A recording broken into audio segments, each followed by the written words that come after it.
So voice monthly போட்டாச்சு ஜம்முன்னு. நம்ம ஃபிஸ்ட்டு தான் பின் பண்ணணும். ஃபிஸ்ட்டு தான் நம்மளுக்கு மெயின். வாங்க பண்ணலாம். 45 ஸ்பின் பண்ணால் ஏதோ ஒன்று விழுகும். நம்மக்கிட்ட 1100 டைமண்ட் இருக்குது. நம்மளுக்கு ஃபிஸ்ட்டு தான் வேணும், ஆனால் தரமாட்டாங்க பாருங்க நீங்களே. ஆடம் ஓப்பனும் அதுக்கே பாடாய்.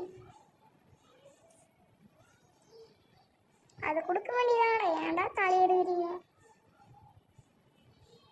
நம்மளுக்கும் கொடுக்க மாட்டேங்க. So guys, last 5 spin. என்ன உழுகுதுன்னு வாங்க பார்க்கலாம். ஃபிஸ்ட்டு தான் உழுகணும். எடுத்தாச்சு காய்ஸ், கொடூரமா. ஆனா காய்ஸ் இப்போ என்ன சொல்றேன்னா 1500 டைமண்ட்ஸ் செலவாயிடுச்சு.